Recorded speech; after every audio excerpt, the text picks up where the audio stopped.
Você já imaginou alguém tentar convencer seu filho de que você não é mais a mãe dele? Eu e meu ex-marido nos separamos quando nosso filho tinha 4 anos. Foi um divórcio difícil, ainda mais que o Pedro ainda era bem novo, mas até que foi civilizado. Mesmo machucados, fizemos um pacto silencioso. Nada de guerras, nada de jogos emocionais. Tudo por ele. Durante 2 anos conseguimos manter uma convivência equilibrada, até que ele se casou novamente. No começo, confesso, achei que tinha dado sorte.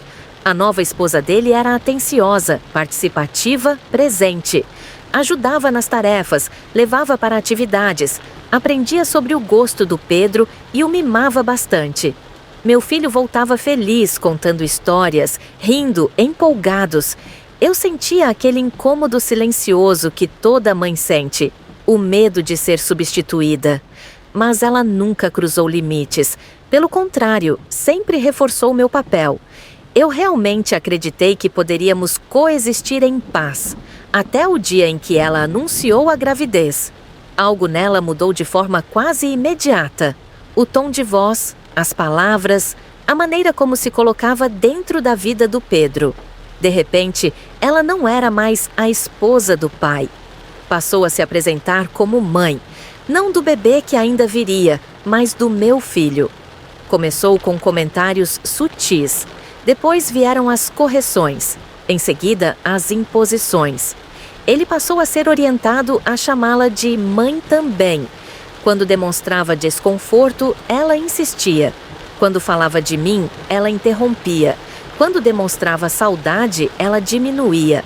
O Pedro começou a voltar diferente toda vez que ia ver o pai. Silencioso, confuso. Um dia me perguntou, com os olhos cheios de medo, se era possível ter 2 mães, ou se ele estava fazendo algo errado ao me amar. Tentei conversar. Fui delicada. Procurei o pai deles esperando apoio. Ouvi que era coisa da gravidez, que eu estava exagerando. Não estava.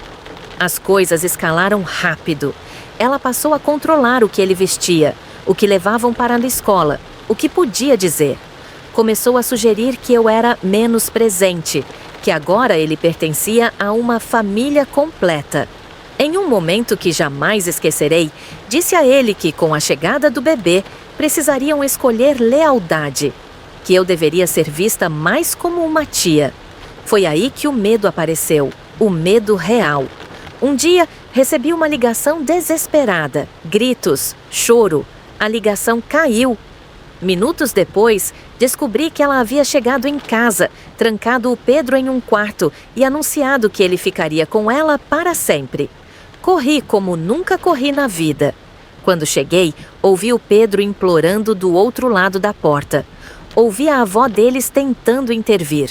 Ouvi aquela mulher repetir em desespero que precisava que ele aceitasse que ela era a mãe, que aquilo precisava acontecer antes do bebê nascer. Gravei tudo. Quando o pai chegou do trabalho, a realidade finalmente o atingiu. O Pedro teve uma crise de pânico ali mesmo, preso, sem conseguir respirar. Ainda assim, ela tentou minimizar, tentou manipular, tentou inverter os papéis.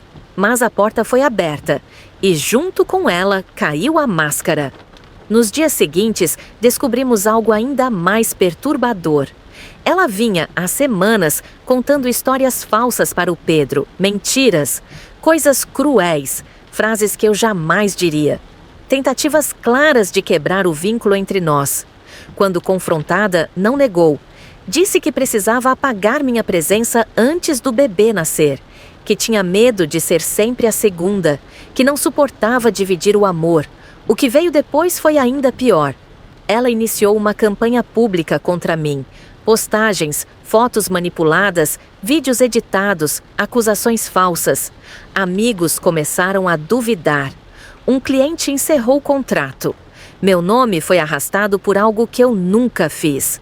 Até que o Pedro decidiu falar. Ele gravou um vídeo, calmo, firme, contando a verdade, mostrando provas, defendendo a própria mãe, isso porque ainda era bem novo.